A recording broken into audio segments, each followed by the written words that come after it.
दूसरे दिन एक समुदाय का 18 मकान जला दिया जाता है, दुकानों को लूट लिया जाता है, दुकानों को जला दिया जाता है। क्या ये इंसाफ है? क्या ये इंसाफ है? प्रशासन के लोग कहाँ सो रहे थे? ये व्हाट्सएप यूनिवर्सिटी से ज्ञान लेकर के आप किसी चीज को वायरल नहीं कर सकते हैं कि औरंगजेब ने क्या किया, हुमायूं ने क्या किया, महाराणा प्रताप ने क्या किया। गए जो करना था, आप ना थे ना हम थे। आज हम है समाज में, तो हमारा फर्ज बनता है कि समाज को बेहतर बनाए, समाज और हमारा देश तरक्की करे और हमारा देश दुनिया। अगर सरफराज और ताबीज को सजा मिलती है तो 18 मकानों को जलाने वाले, दुकानों में आग लगाने वाले, दुकानों को लूटने वाले और घरों में घुस करके धार्मिक झंडा नीचे फेंकने वालों को भी सजा मिलनी चाहिए। तो देश चलेगा, संविधान से देश चलेगा, कानून से देश चलेगा। लेकिन कानून की एक तरफा कार्रवाई साबित करती है कि सच में बीजेपी सरकार एक समाज को खुश करने के लिए, राज करने के लिए उनके पास मॉडल नहीं है। देश को मॉडल नहीं, उसके लिए गुमराह करने के लिए वो इस तरह के प्रोजित दंगे कराती है। इसमें दूर रहे। मेरा नाम नौशाद अंसारी है। बहराइच में अभी एक घटना आई है सामने, उसमें क्या आप कहेंगे? देखिए, बहराइच में जो हुआ बहुत गलत हुआ और बहराइच की घटना को भूल करके पूरे देश की जनता से मैं अपील करता हूं कि आप लोग अब शांति बनाएं, किसी के बहकावे में ना आए, क्योंकि ये देश हम सब का है। इस देश में रहने वाले हर लोग हमारे परिवार का एक हिस्सा है। मैं आपको एक बात बता दूं, आपके चैनल के माध्यम से हिंदुस्तान के आवाम को बताना चाहता हूं, दंगा कहीं यूं ही नहीं होता। इसमें कहीं ना कहीं एक सोची साजिश समझी भी कहा जा सकता है। आप देखते होंगे कि सोशल मीडिया पे लगातार वीडियोस वायरल हो रहे हैं जिसमें बार बार ये कहा जा रहा है कि हमें इंसाफ तब मिलेगा जब ताबीज़ और सरफराज को भी गोली मार दी जाएगी। अभी थोड़ी देर पहले डाली मिश्रा का एक बयान आता है। डाली मिश्रा ने अपने बयान में कहा है कि मुझे इंसाफ नहीं मिला, प्रशासन के लोगों ने पैर में गोली मार करके मुझे मीठा इंसाफ दिया, मुझे इंसाफ नहीं मिला। डाली मिश्रा जी से मैं कहना चाहता हूं कि न्याय पे भरोसा रखिए, न्यायालय न्याय करेगा। और बात अगर दंगे की हुई तो मेरे भाई सच्चाई क्या इसको समझिए, यूं ही किसी ने किसी की हत्या नहीं कर दी। अगर कोई किसी के घर में घुस जाएगा, उसके धार्मिक झंडे को नीचे फेंक देगा, उसकी रेलिंग तोड़ देगा, तो बताइए पहले गलती किसकी हुई? कहीं ना कहीं इन सारी घटना में सबसे बड़ी जो चूक थी वो प्रशासन की थी। प्रशासन के लोग कहाँ सो रहे थे? आपने देखा होगा जब भी कोई त्यौहार आता है तो थानों में मीटिंग होती है, दोनों समुदाय के लोगों को बुला करके बैठा करके समझाया जाता है कि ऐसी कोई घटना नहीं घटनी चाहिए जिससे देश प्रदेश चले। वहाँ किस तरह प्रशासन के लोगों ने लोगों को गाइड किया था। चलिए मान लेते हैं मूर्ति विसर्जन के दिन दो समुदायों ने नासमझी दिखाई और थोड़ा सा विवाद हो गया। प्रशासन के लोग दूसरे दिन सो रहे थे, प्रशासन के लोग कहाँ थे? दूसरे दिन एक समुदाय का 18 मकान जला दिया जाता है, दुकानों को लूट लिया जाता है, दुकानों को जला दिया जाता है। क्या ये इंसाफ है? क्या ये इंसाफ है? प्रशासन के लोग कहाँ सो रहे थे? अगर प्रशासन के लोगों को और उत्तर प्रदेश सरकार को इंसाफ करना है, ठीक है, सरफराज और ताबीज के साथ जो हो रहा होना चाहिए। अगर उसने घटना को अंजाम दिया है तो उसको सजा मिलनी चाहिए। हिंदू मुस्लिम की लड़ाई कब रुकेगी? ये देखिए, पहले मैं आपको एक बात बता दूं, अगर सरफराज और ताबीज को सजा मिलती है तो 18 मकानों को जलाने वाले, दुकानों में आग लगाने वाले, दुकानों को लूटने वाले और घरों में घुस करके धार्मिक झंडा नीचे फेंकने वालों को भी सजा मिलनी चाहिए। मैं आपके चैनल के माध्यम से उत्तर प्रदेश की सरकार से ये मांग करता हूं कि एक तरफा कार्रवाई नहीं होनी चाहिए। कार्रवाई जब भी हो तो इंसाफवादी होनी चाहिए, क्योंकि उत्तर प्रदेश सरकार का नारा है सबका साथ सबका विकास।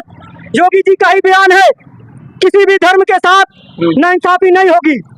मैं आपके चैनल के माध्यम से बताना चाहता हूं, बहराइच के अंदर एक तरफा कार्रवाई हो रही है, ये नहीं होनी चाहिए। आप सरफराज और ताबीज को सजा दीजिए, लेकिन 18 मकान और दुकानों को जलाने वालों को भी सजा मिलनी चाहिए। और लोगों से पूछ ले रहा भैया, क्या नाम है? सहीब जी, ये बताइए कि ये हिंदू मुस्लिम की जो लड़ाई है ये कब रुकेगी और इसके पीछे क्या राजनीतिक इसका वो है?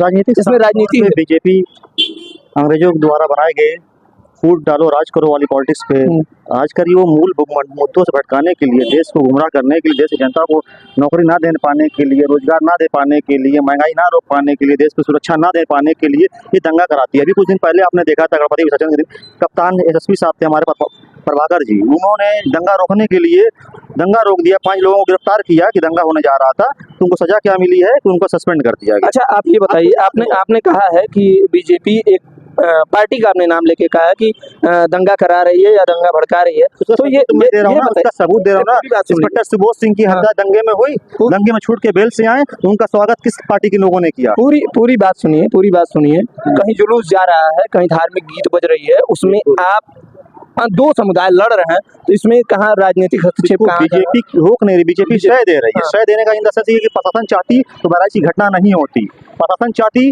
तो कुछ भी। क्या नाकामी? जब वो जुलूस जा रहा था, उसमें जिस तरह से गीत गाने बजाए जा रहे थे, उसको रोकना चाहती प्रशासन, मुख दर्शन बन के खड़ी थी।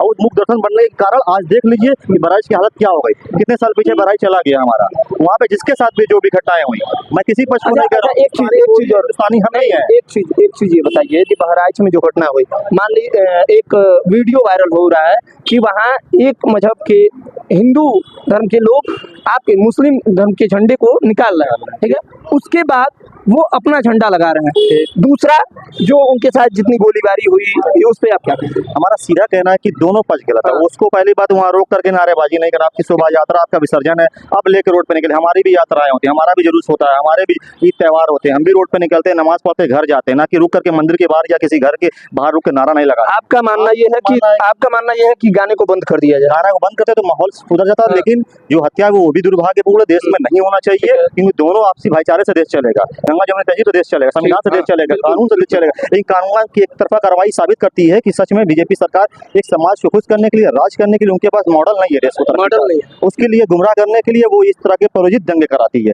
इसमें दूर राय नहीं है, क्योंकि आप अभी तक देख लीजिए जितने भी लोगों की गिरफ्तारी हुई है, उसमें बता सकते हैं कोई ठेला में रोगड़ी बेचने वाला, केला बेचने वाला, कोई मट्टी में जा रहा था, कोई जा रहा था फल कर लेने के लिए, कोई भीख मांगना, उसको गिरफ्तारी करके आंकड़ा डीजीपी साहब को, प्रमुख सचिव साहब को खुश करने के लिए आपने गिरफ्तारी कर दी।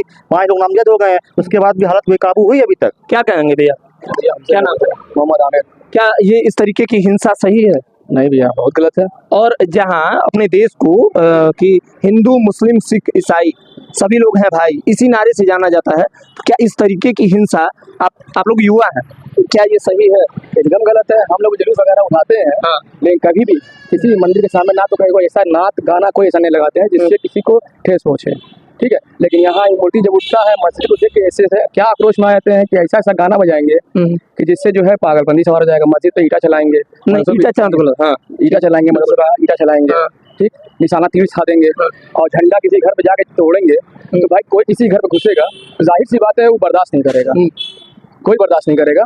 और भाई हत्या किया है, ये तो गलत है, ये तो हत्या तो नहीं करना चाहिए था। लेकिन जो घरों को फूका गया और कितनी जिंदा जला दिया गया, लूट किया गया, क्या उनके खिलाफ कार्रवाई नहीं होगी? उनके खिलाफ भी तो कार्रवाई। प्रशासन की क्या नाकामी है? प्रशासन हर जगह से प्रशासन इसके इल्जाम लेता है, हर तरफ से प्रशासन इसके प्रशासन एक तरफा कार्रवाई कर रहा है। एक तरफा क्या? जैसे क्या कार्रवाई कर रहा है? एक तरफा में यही हो रहा है कि अगर आप उनको मार रहे हैं गोली, ठीक है, आप मार दिया, तो उन्होंने गोली मारा, आपने मार दिया गोली उनको, ठीक है। लेकिन जो घर जलाया गया, जो घरों को लूटा गया, उनके खिलाफ कार्रवाई होगी? नहीं हो रही है कुछ भी। अभी FIR बता दी, हाँ कोई FIR बताइए, कोई FIR हुआ अभी तक है? कोई FIR किसी का बता दीजिए कि कोई हिंदू के किसी का भी किसी का नाम आ गया हो तो बताइए कि हाँ ये फलाने ने घर लूटा है, इनके खिलाफ जो है कार्रवाई हो रही है। जो भी अभी तक नाम सुनने में आया कि मुसलमान खाली मुस्लिम, इसी वोट बैंक चल रहा है, कुछ और नहीं चल रहा है। इलेक्शन आने वाला है, उसको लिए खाली दंगा बवाल कराना है, बीजेपी का यही काम है। अच्छा, एक बात ये बताइए कि कैसे इस स्थिति को सुलझाया जा सकता है? जैसे हम युवा पीढ़ी है, आप युवा पीढ़ी है, तो इसमें क्या रास्ता निकाला जाए कि ये शांति माहौल हो, सौहार्द के तरीके से सभी लोग एक दूसरे के धर्म को समझें जैसे पहले होता था, ठीक है, और सभी लोग एकजुटता बना के चले? बताएं। आखिर 14 से पहले या 17 से पहले देश में त्यौहार नहीं मनाए जाते थे।